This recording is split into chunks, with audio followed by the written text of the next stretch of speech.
Okay guys, here we are. This is my July reading wrap-up. If you don't know me, my name is Hannah and I read a lot of books. I'm looking at this and I'm very overwhelmed because I unfortunately, or fortunately, depending on how you look at it, read over 40 books this month. How, you may ask, why, you may ask.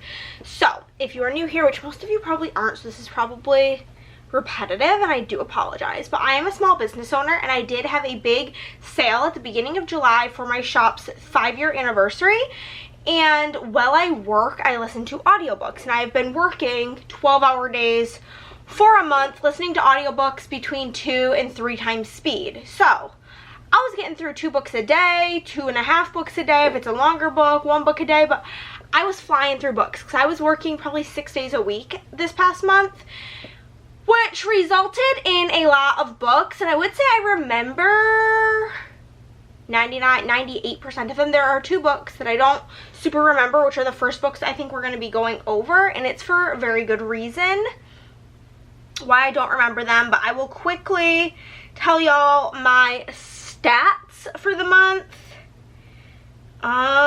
July, I read a total of 46 books, which equaled 16,755 pages. We read 28 emotional books, 20 funny books, 19 lighthearted, 12 mysterious, 12 dark, 10 tense, 8 reflective, 5 adventurous, and then a handful of hopeful, sad, inspiring, and relaxing. Most of the books I read, 89% of them were between 300 and 400 pages, and my top genres were contemporary and romance. We also have some young adult, thriller, mystery, fantasy, LGBTQ, literary, dystopian, horror, classic, sports, science fiction, erotica, historical, graphic novel, and crime. And my average rating was a 3.52. We managed to find 5 5-stars, which is super exciting. There are a handful of books that I don't own physically. We will, of course, go over that as well.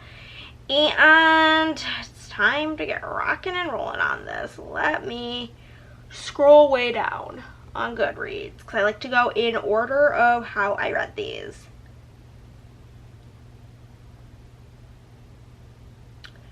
Okay, where is it? Here it is. Okay, so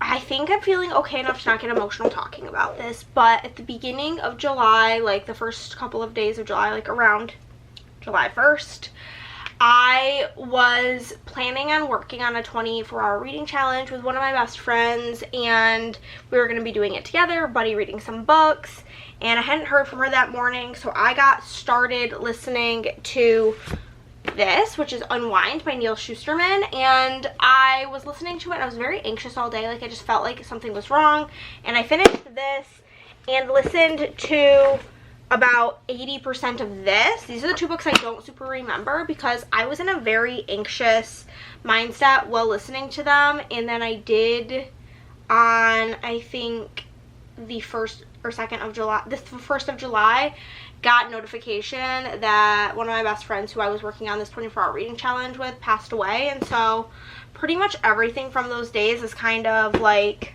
low memory, but I think that that's like fair, you know? Trauma will do that. So we'll start with Unwind. This is a YA dystopian book. It is about Connor, Risa, and Lev, and they're running for their lives. They live in this dystopian world where it's about reproductive rights. It's a second civil war about reproductive rights, and basically life is inviolable from beginning of conception until the age of 13. Between the ages of 13 and 18, parents can choose to unwind their kids, which is essentially like a live organ donation. Like, you give your kid away to be harvested, and their different parts go to other people because so then they will like continue living. They go to different the children's organs are donated to different people, and the different characters in this that we follow have different reasons why their parents are deciding to unwind them, whether it's because they're being difficult or Risa was an orphan, XYZ. This is a series. I don't think I'm going to continue it, but I did give this first book 4 stars. I just now have a very negative connotation with this series. Feels kind of triggering because I also read this because my friend told me to read it. So I'm not going to continue with the series, but I did enjoy it. And then I was listening to Summer in the City by Alex Astor. I gave this 3 stars. Neither of these books are in a video because I scrapped that video. And this is a billionaire romance, and I notoriously hate billionaire romances. We have our main character, Elle, and she is getting a chance to write a big budget movie in New York City, and it involves like a billionaire romance, which is super not my cup of tea. I give it 3 stars because it was like fine, but like I also never want to read it again, you know? It was like a whatever type of book. Then I read this graphic novel, which is The Giver, the graphic novel by Lois Lowry, and I gave this 4 stars. This is, again, the story of The Giver. In The Giver, we have our main character, Jonah, and this is a dystopian book, and it's also a classic. And they live in this idyllic place where, like, everything is, like, black and white. When you're of a certain age, you get set a job that's going to be your job for the rest of your life. And whenever Jonah gets to that point in his life, he gets given this job, The Giver. And they're like, what's that? Only one person has this job. And it's like every X amount of years, somebody gets selected for it. And the reason Jonah is selected for it is he's started to see color. He's started to see the color red of his best friend's hair, an apple. And then he gets selected and he goes to meet with the current giver, and the current giver will like touch him and give him the past memories that have been erased of like extreme emotions, whether it's extreme joy of like Christmas morning or like extreme pain of war. And so Jonah is now being given all of these memories. And yeah, I love The Giver. It's my favorite classic. I gave that 4 stars. Then I read this book, Such a Pretty Girl by Laura Wise. This book is like such an odd shape. This is about our main character, Meredith, and her dad went to prison, was supposed to be for 9 years because he was a predatory human being to both her and other people, and he ends up getting out of prison after 3 years, and her mother is allowing him to come live in the house with him even though he has like abused her daughter severely. And Meredith wants nothing to really do with this, so it's about her dealing with him coming back home and how she handles that. I gave this 4 stars. Then I posted a video, which is I think the next video coming out, or it's coming out in a couple of videos. It's not out yet, but this next chunk of books is from that, which is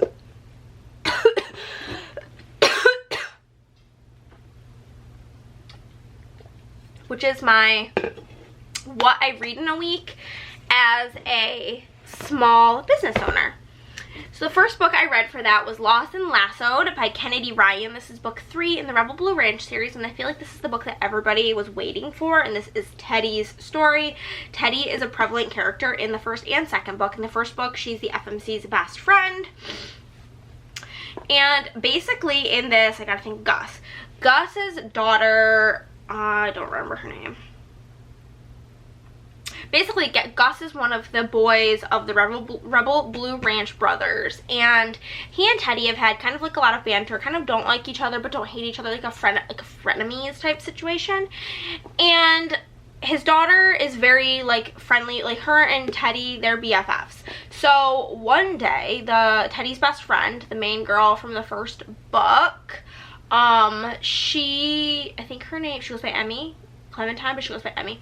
Emmy calls Teddy and is like, listen, like Gus is in a pickle and he needs somebody to pick up the daughter. Why can't I remember her name? Her name's literally not on the back. Riley. Okay, so Riley, he needs somebody to pick up Riley from her soccer practice or whatever. Her mom's out of town. He was supposed to pick her up. He got tied up at work, and Emmy can't get there in time, so she picks her up, and it basically becomes this situation where the job that Teddy has is like she's losing her job, and she ends up getting a job kind of helping out with Riley for the summer, and she's gonna stay with them for the summer, and it was so cute. I gave it 5 stars. After that, we did The Teacher by Frida McFadden, which I gave 4 stars. This was just what I needed. You'll notice I read a lot of very quick, easy, and lighthearted things. Not like everything I read, but a lot of the things that I read this month, because I was in such an emotionally horrible state. I was really not doing well. I was just like not able to function for the whole beginning of this month, and then I was so busy with work I couldn't focus on anything. So I read a lot of super easy stuff, and I gave this 4 stars because it was what I needed at the time. Is this a masterpiece? No. Is it what I needed? Yes. Was my brain so foggy that I didn't see anything coming? Yes. And we love that.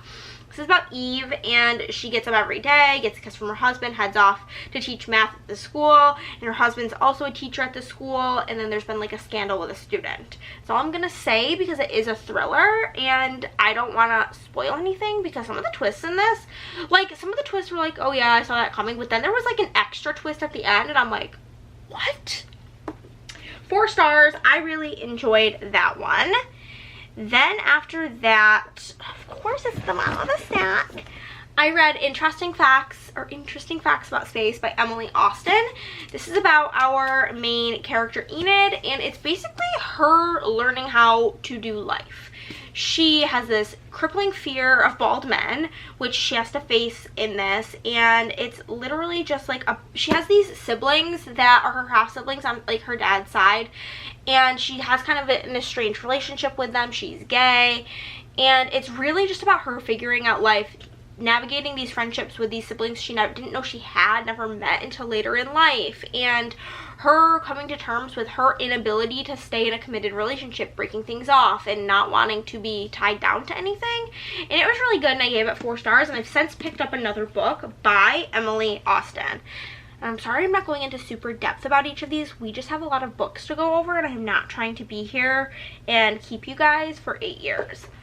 Next, I read Real by Kennedy Ryan, and I loved this. I gave this 4 stars. It was my first Kennedy Ryan. This is about our main character, Neva, and Neva is like a Broadway actress, and she's ready for like the real big, she wants to be like a movie star, essentially, because she's an understudy on Broadway, and she's ready for the limelight to be on her. And then we have our male main character, his name is Cannon, and he is a director. After she gets called onto stage because the lead actress couldn't come in, she does her understudy role. Cannon sees her on stage, and he and like his friend kind of take them out to dinner, and he pitches that he wants Neva to play the lead female character in a Harlem Renaissance biopic. And he has already had kind of some scandals go on where he's dated people on set, and it's been an issue, and XYZ. So when he and Neva start to fall for each other, he doesn't want to get involved because he doesn't want to be this like big stereotype. But it was really good. There were some really important discussions had in this book, and I gave it 4 stars.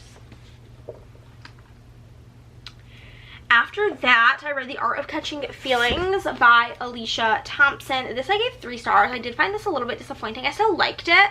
This is about our main character, Daphne, and she doesn't really follow baseball, but she's kind of going through it. It's days after her divorce papers have been finalized, and she goes to the ballpark with her best friend, has too much to drink, and starts severely heckling one of the baseball players named Chris.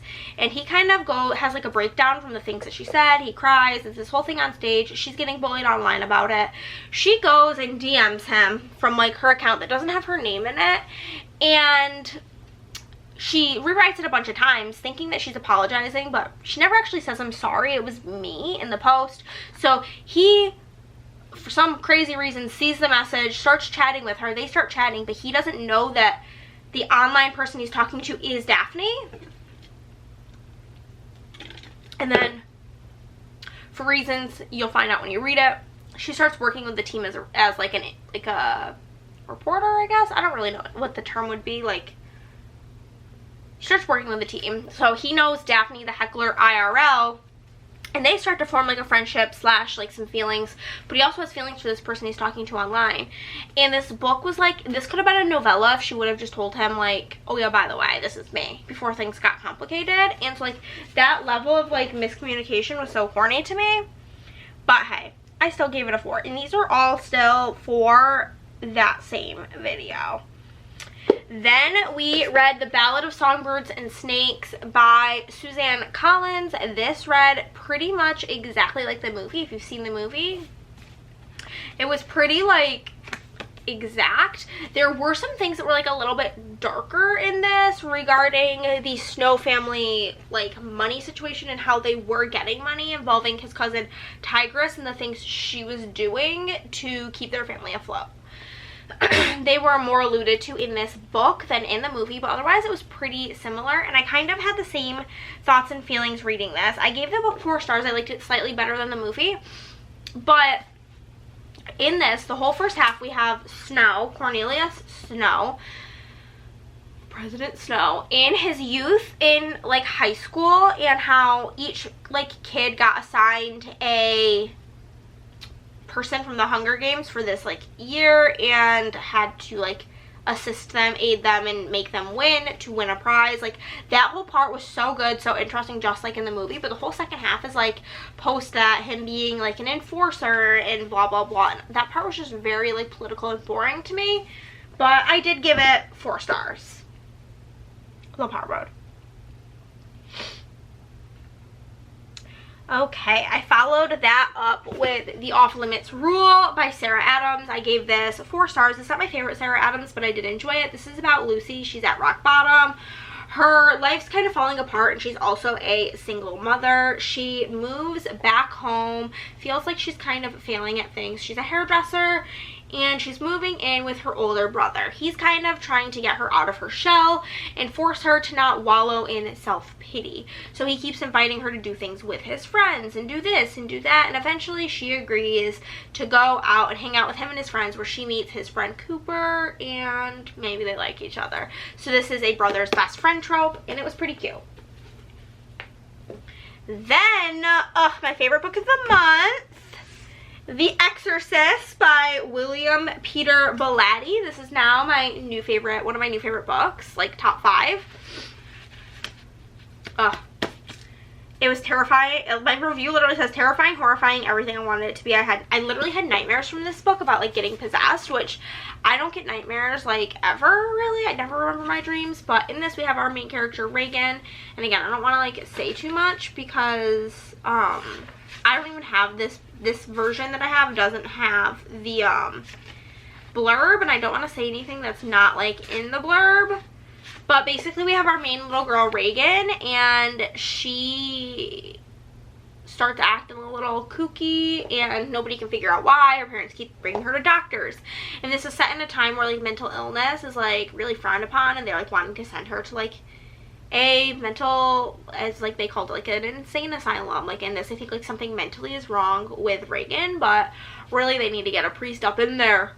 Like she's levitating above her bed, her body's bending in these creepy ways, crazy voices start coming out. It was so creepy. It was a very creepy, haunting possession story. I feel like I don't need to say much about The Exorcist because it is so like old and well loved. This book, when did it originally publish? What I want to know. Yes, came out in the 70s, but it holds up. It was just so good. I want to reread it like immediately. Then this video, I'm not even done filming it yet. Oh my god. Some of these books next up, the next 2 books were for a video that'll be upcoming from my Besties Pick My Reads video, where it's my friend Madison who picks. This is one of the books that she picked, The Acts of Violet by Margarita Montemor, and I gave this 3 stars. This is about our main character Violet, and she is a magician, and she had the ultimate vanishing act like 10 years ago. And basically, yeah, a decade ago. It's like the 10-year anniversary of her disappearing. And there is this journalist that wants to do a story as to like what happened, where did she go. Like she did like a vanishing act at one of her shows, like a live studio audience show, and never reappeared. And so everybody's been trying to figure this out, and so we get these excerpts from his like him interviewing like Violet's sister Sasha, as well as her niece Quinn, Sasha's daughter.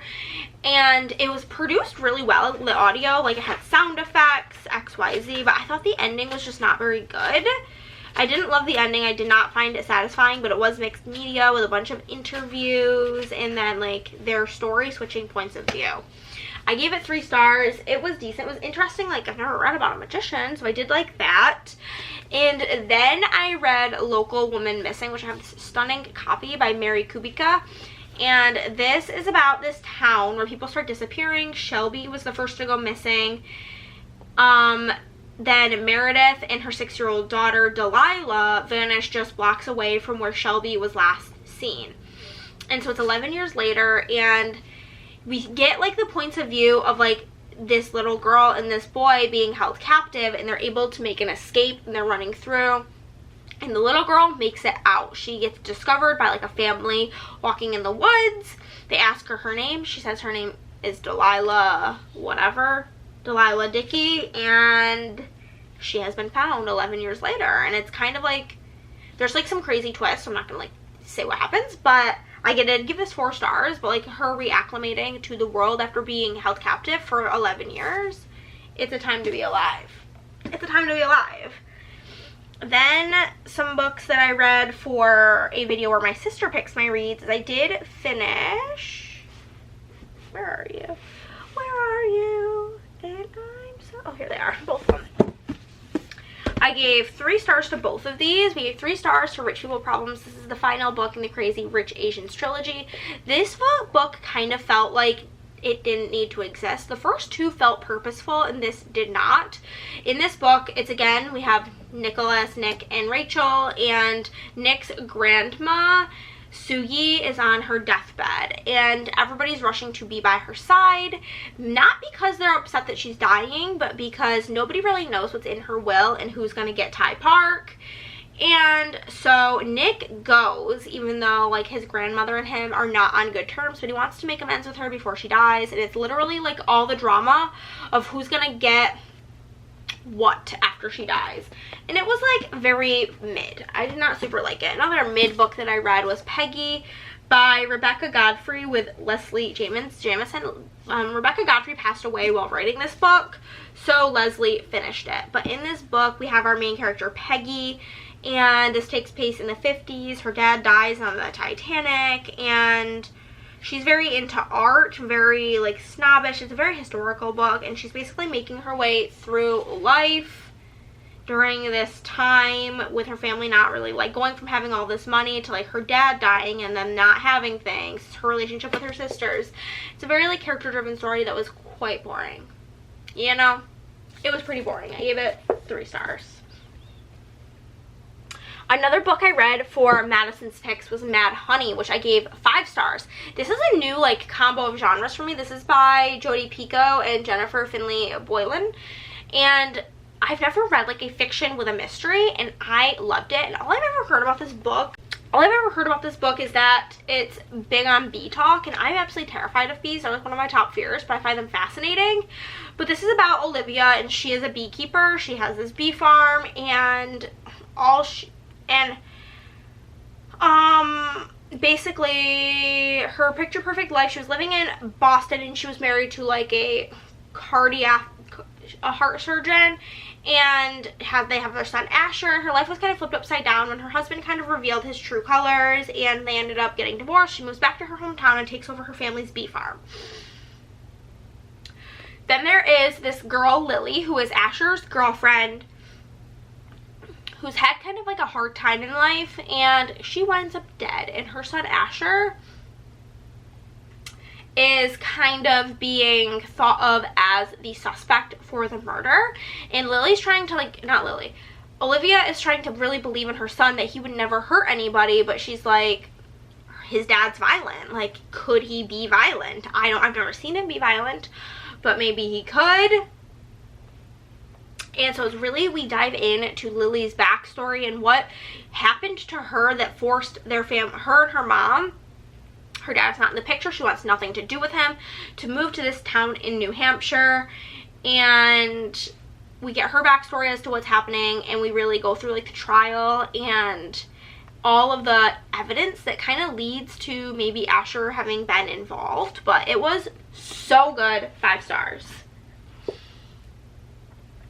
started reading for a reading low rated books video, and the first book I read for that was Flirting Lessons by Jasmine Gilroy, and I do have the Afterlight exclusive edition. This has a really low average rating on Goodreads, and I don't personally understand why. I enjoyed this quite a bit. I gave it 4 stars. We have our 2 female characters, Avery and Taylor, and Avery is almost 30. She's newly single and she wants to get out for a change. This one's Avery, this one's Taylor. Avery she has mainly dated women, but she is bisexual, and she kind of wants to start like maybe learning how to flirt and date women, and she doesn't really have any hobbies. She really wants to just start branching out and make herself uncomfortable. And then we have Taylor, and Taylor is kind of like a serial dater. She never gets serious with anybody, and her friends kind of make this bet with her that she can't like sleep with anybody for 2 months. So when the 2 of them cross paths, Taylor's like, this is a perfect opportunity for me. I am going to give Avery flirting lessons. Teach her how to date women, because I'm obviously amazing at it. But when they start to develop feelings for each other, does she want to teach her how to flirt with other people? Who knows? But I really liked it. I gave it 4 stars, and I don't really get why it has a bad rating. Then I read this is also a coming up like in the next couple of videos video, Bestie's Pick My Reads Kirsten edition. I read Dead 11 by Jimmy Giuliano. This is about our main character, what's his name? This woman, Willow, her son dies, and she finds the words Clifford Island written on the floor of his bedroom. So she finds her way to Clifford Island and then kind of disappears, like nobody in her family hears from her again. And her brother, Harper, decides he's gonna go to this town to find his sister. Dun, dun, dun, dun. I gave it 3 stars. I was not very impressed with it. I thought it was fine. Again, not very memorable. Like, the town's weird. Basically, the town is like stuck in 1994. Like, people are rewatching like the O.J. Simpson trial on TV like every night. Everybody, it's like they go to sleep and they wake up and they repeat all of the activities from the day before. Very odd, but the story itself just didn't wow me. Also, for my low rated video, we read Well Played, which is book 2 in the Well Met series. This is about Stacy, who is the main character Emily in the first book's friend that she meets at the Renaissance Fair. And I gave this 4 stars, but I can see why it has a low rating, because there is a big plot line of lying and manipulation, which I think is very off-putting, but I just love this series, and it ends well to end up with you. So, and I don't want to like say what it is, because was really shocking, honestly. So this is about Stacy, and she works as like a bar wench at the Redden Fair, and she has this guy, Dex, that she like has a fling with every summer at the fair, but he's known to have like a fling with everybody. While she's drunk one night, she sends him a message on Instagram, like professing her feelings for him, and then he messages back. They move to emails, and they're just counting down the days till they can see each other again at the next fair. But some crazy shit happens, okay? 4 stars. I enjoyed it. Then I read The Reckoning of Roku, which will be for a continuing series video, I am to assume. That's where this came up with. But this, again, I think I mentioned it in the video. If you don't know anything about Avatar: The Last Airbender, obviously don't read this, because you need to know the lore. But this is about Avatar Roku and his origin story. It's basically Avatar Roku's origin story. And I gave it 4 stars, which I'm so happy about, because I loved the 2 Kyoshi books, and then I did not like the Young Chen books, so I'm glad that I enjoyed Roku's book. Also, for my low rated video, I read The Twin by Natasha Preston. This was the worst book in the video. I did give this 3 stars. This is about these 2 twins, Ivy and Iris, and their parents got divorced, and they each went with one parent. But then when the mom dies, Ivy,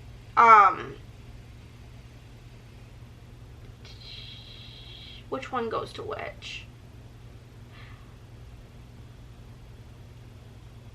Iris moves back in with Ivy and the dad, and she's kind of not like acting all that sad about her mom dying, and it's very like suspicious behavior. There was a lot of twists, a lot of turns, but Natasha Preston's books notoriously end kind of stupid, and I did feel that way with this one, and I just didn't find it very engaging. It's a lot of them like like Iris is kind of trying to take over Ivy's life, like stealing her friends, XYZ, making Ivy feel like she's like kind of losing it. It was like a fine YA thriller. I wouldn't like go out of my way to recommend it, but I didn't hate it either. Then for my Sister Picks My Reads video, we read The Tenant by Frida McFadden. This was also a 3. Her video was not very successful. We had all 3-star reads. But this is about this couple, Blake and... what's the wife's name? The fiance. But there's the guy Blake and his fiance have this like very expensive home in New York City. He gets fired abruptly from his job and they're not going to be able to pay their bills. Incoming Whitney, they like basically put out an ad for a roommate. Whitney moves in and something just isn't right. Everybody starts treating Blake differently. There's bad smells in the house. He keeps finding bugs everywhere. And he's basically like, who is this Whitney girl? And what is she doing here? And he needs to get to the bottom of like her origin story, because like she's acting nuts. Like she'll be really friendly with him and then she'll put a bag of maggots in a cabinet with like dead old moldy fruit to make the whole house smell bad. It's just there's some really gross stuff in this, but obviously with a Frida book, there's plenty of twists, and I gave it 3 stars. Then we continued on with the Dreamlight Harbor series, where I read book 2, The Cinnamon Bum Bookstore. I gave this 3 stars, and I kind of have the same feelings that everybody has with this. This one kind of just feels more spicy than necessary. Like, the plot was not plotting, but this is about Hazel, and she's the one who owns the bookstore in Dream Harbor. And she's about to be turning 30 and she feels like she hasn't lived up her 20s. So we have Noah, who has had like a crush on her for forever and he's always up for an adventure. So he wants to help her out. And there's like this scavenger hunt aspect where in the bookstore, just like random books keep being like out of place, and then she'll open them and they'll have pages dog-eared or things underlined or highlighted in the book. And these are things that like are part of this scavenger hunt that Noah helps her out with, but they start like hooking up as part of her like being wild in her 20s. It was kind of corny. I gave it 3 stars. It was not my favorite book ever. But a series I started that I really loved, I read Runaway Love by Melanie Harlow. This is book 1 in the Cherry Tree Harbor series, and I have the full series. This was so good. It's my first ever time reading, like, I guess technically while Lost and Lasted was single dad. This is a single dad runaway bride trope. Basically, we have our main dude, what's his name? Our girl's name is Veronica. Is it dual point of view? It is, so I should be able to easily find his name. Veronica, where's the chapter that's not her? Austin. So Austin is a single dad. He has these twins, and his like sister was nannying for him. She can't do it anymore. She has her own life, her own things she needs to do, and so they have like flyers out looking for a new nanny for the twins. Incoming, we have Veronica. She finds out, this is right in the beginning, because she's at her wedding and she gets a text from her husband this guy she's about to be marrying, of like sexting with like a name that's not her. So she finds out he's been cheating on her. She becomes a runaway bride, and they're getting married in this small town of Cherry Tree Harbor. She runs to this like diner in her wedding dress, and there she meets Austin's sister, and she's like, I don't know what I'm gonna do, like I don't have a job, I don't have anywhere to go, he's gonna lock me out of our bank cards. Like, he has gotten her into a position because his family's so rich and wealthy that she was supposed to just be a housewife, and so she doesn't have anywhere to turn. So she goes, interviews for this job. Austin doesn't want her to have it, but then eventually he feels bad for her, and he's like, okay, we can do a trial run. And it was so good. It was so cute. The little kids in this, like, kids in books are hit or miss. I don't hate them, I don't love them, but these twins were so good. They were so funny, so cute, and I really enjoyed this. 4 stars. What did I read? Oh, And then I have an upcoming video where my tattoos pick my reads, and I did read Caraval in that, which I gave 4 stars, which I was pretty shocked about. I think I will continue this series. But in this book, we have our 2 sisters, Tella and Scarlett. And basically, they get this letter. There's a backstory to it, but I'm not going to get into it. But they get this letter to attend Caraval, and when they get there, Stella's job is to find her sister Tella, but it's like all of these games she has to go through, and it's like very intense, meeting different people. There's like a little love storyline, and it was really good, and I gave it 4 stars. I don't want to like say anything that's, again, not in the thing. I don't want to spoil anything. It's been like her dream for years to go to Caraval. Her grandmother had talked about it for years and years and years, and she's told that everything that happens there is just an elaborate performance, but when people start dying, it doesn't feel like a elaborate performance. Let's just say that. Then some books I don't have physically. One of them was for a video that's coming out that is, what is it? Libby Picks My Reads, and I listened to Battle of the Bookstore by Allie Brady, and I gave this 4 stars. This was really cute. We have 2 rivalry bookstores that are kind of on the same street of the small town, separated by a coffee shop. One of them is like a romance bookstore that the guy Ryan runs, and then Josie, our female main character, runs a like very like literary fiction bookstore with the coffee shop in between. But the guy who kind of like runs the town is like, we don't need 2 bookstores together. You guys are going to compete against each other over the summer to see whose bookstore can have the best, like has like the most revenue, and whichever one wins is going to be the manager of this new big bookstore, because we're going to combine the coffee shop and the 2 bookstores. So it's about them kind of like battling it out, but then realizing maybe things would be better if they just worked together. And it was really good, really cute. I do want to buy a physical copy of that. Then I read this book for no real reason other than I was in this like Discord like challenge for July, where we had to, one of the weekend games was read books that were published in July throughout the years, and this was July 2023. But I read this YA romance book called Give Me a Sign by Anna Sortino, and this was so good. We had our main female character Lila, and she is stuck in the middle basically. And what she means by that is like she has pretty significant hearing loss, but she's not completely deaf.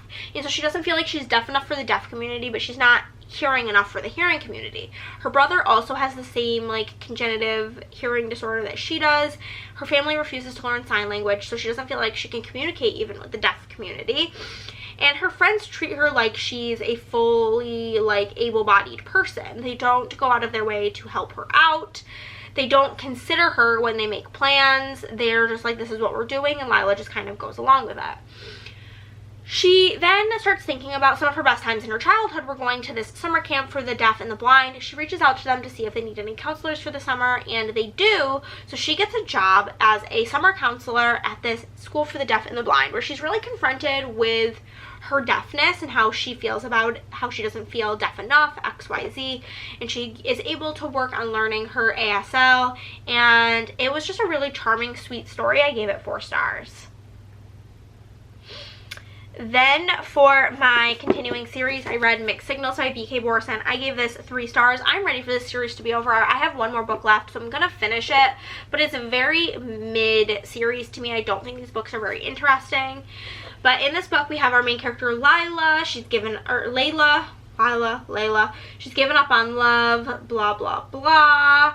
She owns a bakery in the town, and then, yeah, in, like, the town where Lovelight Farms, Inglewild.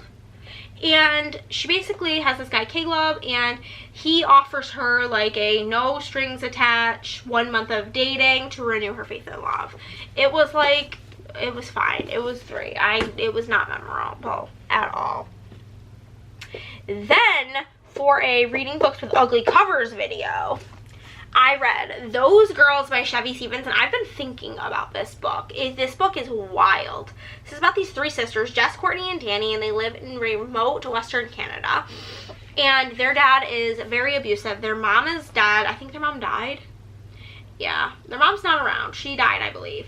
And their dad is a horrible drunk, and he gets this horrible temper. He will leave the girls for days on end with no food, nothing. And they'll help out on the farm, that like this house that they live in, to try to make ends meet.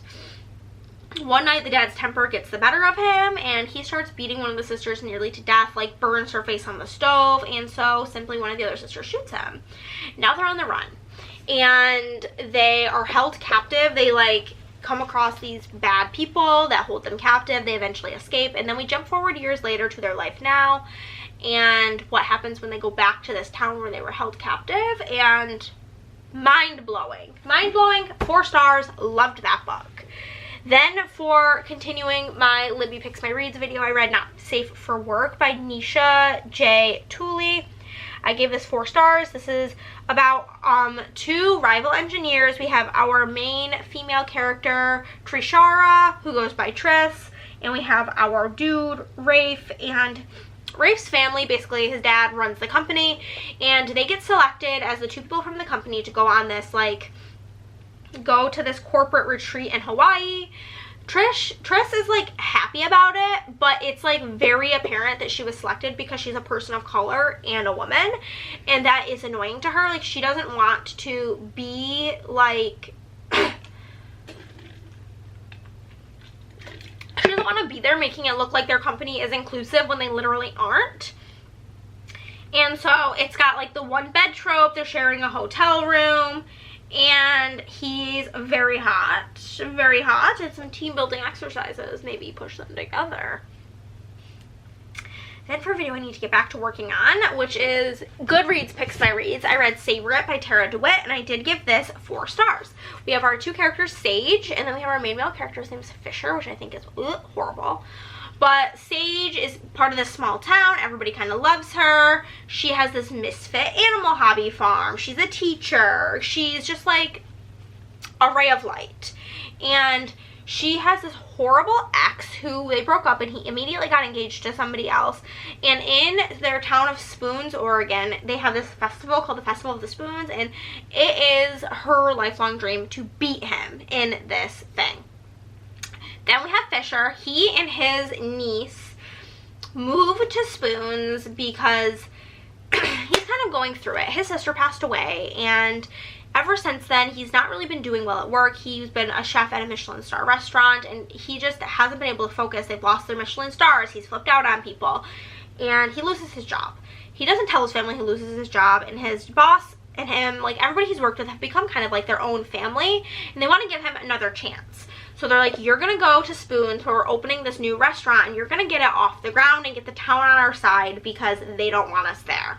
So he and his niece are going to be staying at a guest cottage on Sage's little hobby farm, and there's a lot of shenanigans that go down, a bunch of funny moments, and it was just like quintessential small town romance, but with enough like seriousness to it and enough heart and enough real problems that made me love that. 4 stars.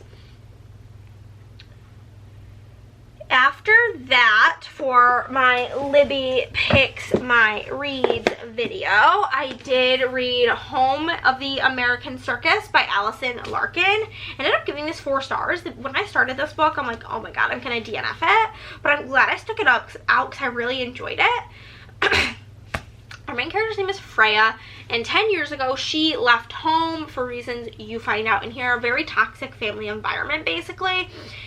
And she moves to Maine, and she's just been kind of having a lackluster life as a bartender in Maine. But on the cusp of her 30th birthday, she ends up, her appendix ruptures, she's in the hospital, and then she gets news that her parents died and their home was left to her. So she confronts her old hometown. She goes back to Somers, New York, and to the home where she finds her niece has been living there. Her and her sister do not have a good relationship, but her and her niece had like the best relationship up until she just left. And her niece kind of like harbors resentment towards her for just leaving her there in this shitty situation. And she confronts a lot of like friendships and relationships that she left behind when she left town, and it's about their growth. And I loved it, and I gave it 4 stars. Then a book I read just because I wanted to read it was One Golden Summer by Carly Fortune. I know everybody's giving this like a 10 out of 5 stars. I gave it 4 stars. I thought it was Good. This is about our main character, Alice, and her grandmother is kind of recuperating from some hip surgery that she had, and so she takes her grandmother to go stay up in this cottage area that they would go to as kids. Her grandmother's like best friends still have a house there. The wife has passed away, but they ask if they can like rent it out. Absolutely. So she goes there, and there we meet Charlie, and Charlie is kind of somebody who was fixing up the house. Alice also, the last time she was there, she took kind of like this photo, which is the photo on the cover, that basically changed her life in terms of her photography career. And in the photo, it actually was of Charlie. So through this book, she learns like to be comfortable in front of the camera, standing up for herself, and doing things that she actually enjoys. And it says Alice sees people. That's why she's good at what she does, but she's never met somebody who looks and sees her right back. So she and Charlie really start to fall for each other, but he has his very like serious reasons why he doesn't want to get into a relationship.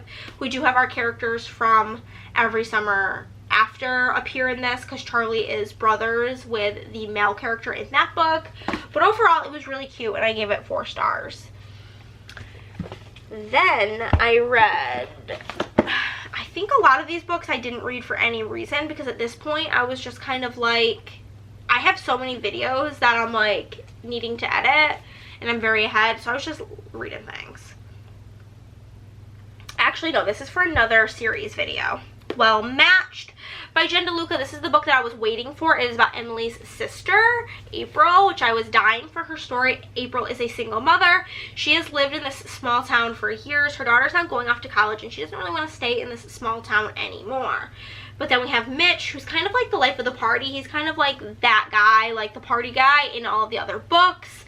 But he and April have kind of developed this really deep friendship, and she wants to kind of get into fair culture so she can understand what everybody loves about it. And they basically make a deal with each other. He needs somebody to pretend to be his girlfriend for a family event because he's sick of his family hounding him. So she agrees, but she needs a favor too. Like, they are helping each other out with some stuff because she needs a bunch of home improvement projects done so she can get ready to sell her house. So they're going to help each other out, but they maybe fall for each other along the way. 4 stars, loved it.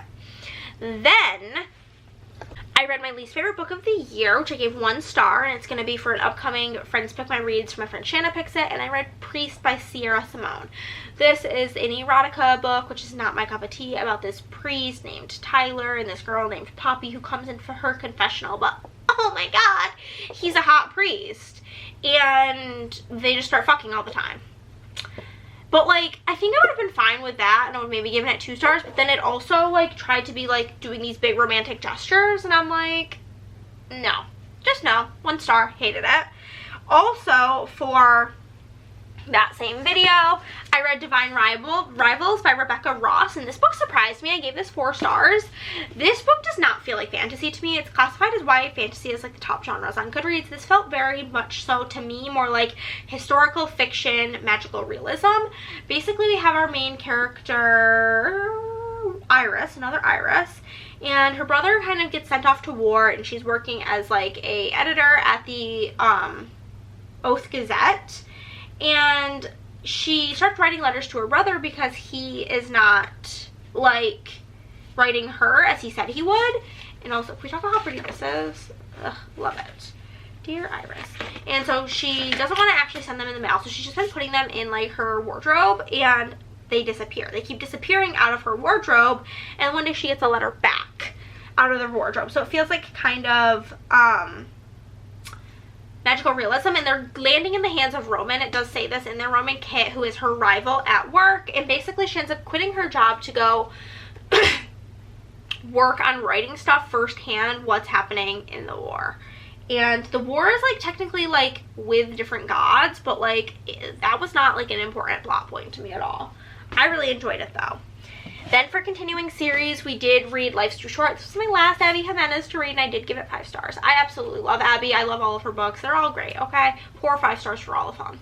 This is about Vanessa, and she basically has quit her job. She is now she's traveling the globe as like a YouTube star, and This is because both her mom and her sister died by the age they are 30, and she just fears she's also going to die. Her life gets kind of flipped upside down because her other sister, one of her sisters and her mother passed away, so she still has her other sister and her father. And her other sister's struggling deeply with like drugs, and she ends up stopping by Vanessa's home with the baby and is like, oh, I'm gonna go run to the store, and she never comes back. So now Vanessa's kind of trying to care for this infant that she didn't ever want. And her next door neighbor is also like the owner of the building, this super hot guy, Adrian. He knocks on her door and is like, yo, shut your baby up, I'm trying to sleep. He's secretly the baby tamer, and he finds out like all this drama. He and his girlfriend break up right in the beginning because of some crazy shit, and they develop this really, it's very much so friends first and then they fall in love, and I love that, and this was super good. 5 stars. Another 5-star for continuing series would be The Right Move by Liz Tomford, or Tom Forty, I don't really know. This is a sports romance series. This is book 2 in the Windy City series. This is about Ryan. We have Stevie in our first book. This is her brother, and he is a professional NBA player for the Chicago Devils. And our female character is Indy. She is one of the other flight attendants that Stevie works with in book 1. In this book, Indy's going through it. Her and her longtime boyfriend break up. They've been together for a bazillion years. They've known each other for literally over 20 years. They break up and she has nowhere to go. She is trying desperately to save money to freeze her eggs because she has like this congenitive thing where like her eggs are expiring is the word that I thought of, but basically she's going to become infertile sooner rather than later. She's going to have very early menopause, and she wants to freeze her eggs before it is too late. She never did it before because her boyfriend was always like, oh, we're going to get married and have kids soon. Like, everything was going to be soon, so she never did it. So Stevie asks her brother if Indy can stay with him. She knows he has an extra room so that she can stay in Chicago and save money. She's like, you are rich. You don't need the money. Can she please rent out your room? You can charge her something, just not a lot, and just to help her get back on her feet. And he reluctantly says yes because he can't say no to his little sister, and him and Indy do not start out on the right foot, but over time he develops a sweet spot for her, and it's just a really sweet story, and I loved it. But now your battery's gonna die, so I gotta go get a new one. The way in which I was planning on eating like breakfast when I was done with this video, and now it's almost 11 o'clock because this is taking so long, it's crazy. The next book I read for Ugly Cover, or no, I don't know what this was for. I don't know if I read this for anything. I read it, Do Not Disturb by Frida McFadden. This was very okay. I gave it a 4-star. This was actually, I had it confused with a different one in my head. I've read a lot of Frida this month, but in this book we have our main character Quinn, and she commits a crime of killing her husband because he is attacking her. So she kills him in self-defense, and then kind of goes on the run where she ends up at this like really creepy motel. And like there's this old lady who's living there that's like, yeah, somebody died in that room, and like the owner of the motel is who they thought did it. You see that house up there, that's where his wife lives. She doesn't leave, and you can like see the wife like peering out the window at them. Super creepy, but there's a snowstorm, so she's stuck there. She's stuck at this creepy motel, and creepy things happen. And then the police start looking for her, and the owner of the hotel kind of lies for her, and she's like, that's interesting, that's weird, why is he doing that, is he up to no good? And it was really interesting. I gave that one 4 stars. Then I read Peg and Rose Solve a Murder. This is a cozy mystery that I gave 3 stars. We have our 2 sisters, Peg and Rose, and which one's which? One of them is like a dog trainer, and the other one's like married, but basically they join a bridge team, like a bridge club thing. They're like not really good friends. They were sister-in-laws, but the one whose husband died, like that's, I think it's Peg. Peg is the dog lady, and Peg was married to Rose's brother. So they're sisters-in-laws, and they're trying to like reconcile a relationship. So they join bridge together, and it's like very like drama-filled bridge club with all of these like old people, and it's so funny. And then somebody in the bridge club dies, and they're gonna figure out who, simply. So cozy little mystery. It was fine. 3 stars. Also 3 stars was this beautiful book, Our Infinite Fates. It's so pretty. This is by Laura Steven, and I gave this 3 stars. This book, I understand why it's written how it is, but it just did not work for me. So basically, in this book, Evelyn can basically remember all of her past lives, and every single one she's murdered on her before her 18th birthday by Arden, a supernatural being linked to her soul. And so we're flipping through all of these different lives that Evelyn has lived, and with that, I personally found it extremely hard to connect to any specific character, so I just really didn't care what happened to anybody because we're flipping through all of these different things. So it's so hard to like feel connected. But basically, in this current life that Evelyn is living, she's like begging Arden to not kill her before her 18th birthday because her sister is sick with cancer and she needs to donate something to her, but her sister was sick, so the donation got like pushed back, and so she's desperately trying to like save her sister before she gets killed. She's like, I don't care that I'm gonna die, but you can't kill me so that I can't donate to my sister, and then my sister dies, and then our mom loses both of us. Like, you can't do that to me. So there was this like big plot point towards the end of the book that I found so interesting, and I was like, okay, but we're learning this and there's like nothing left in the book. And so I just wish that part was kind of maybe explored more and we got less of the past lives.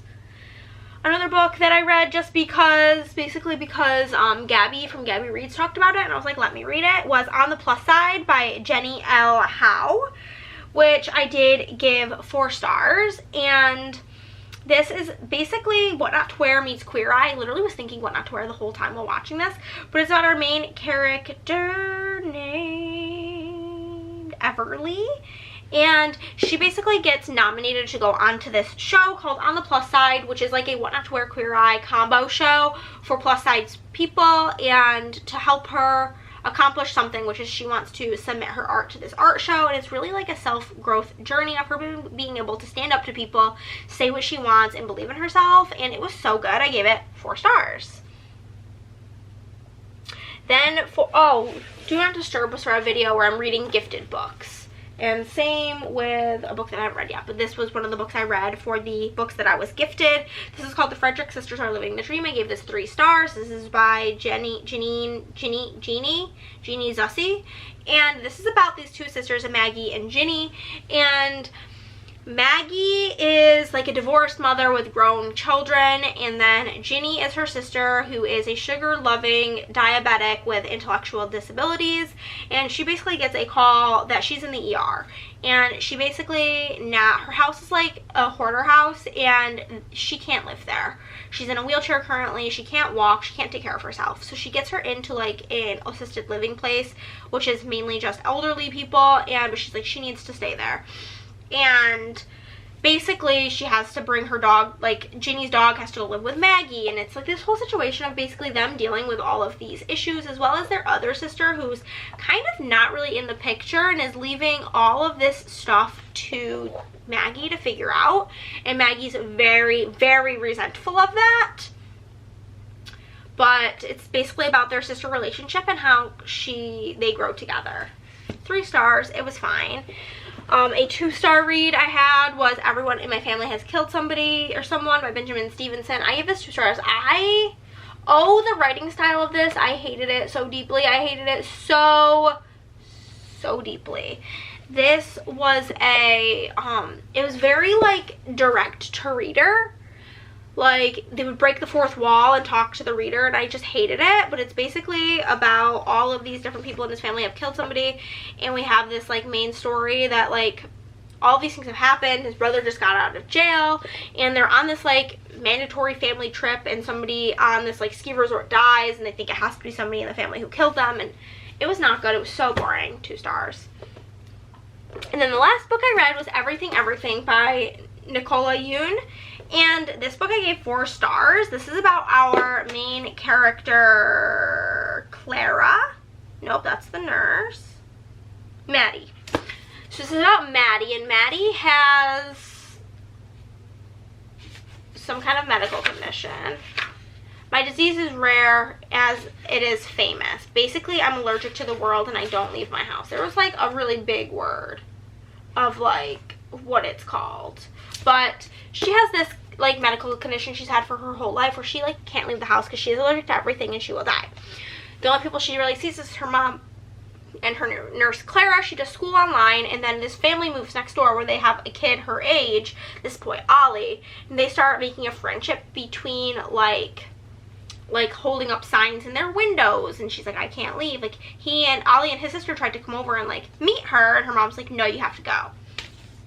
So then they start emailing, and it's just like very like sad, like learning her story and her life about how she can't leave the house and she doesn't have any friends and this, that, and the other, and how everything in her life has to be like so specific to like prevent literal death. And her and Ollie start to fall for each other, and it's just really like a sweet, sad book. There is a movie, but I don't have any of the streaming platforms that like have it, and I'm not like gonna pay for it. But I did really enjoy that, and I gave that 4 stars. And that's everything. That's all the books I read. It was way too many. Keep your eyes peeled for my reading journal video. I'm not exactly sure when I'm gonna have time to film that. Hopefully this weekend or next week, but it's gonna take a full day to prep for it and probably like 4 or 5 hours to film it. So be ready, because it's coming for you. And I'll see you next time. Bye.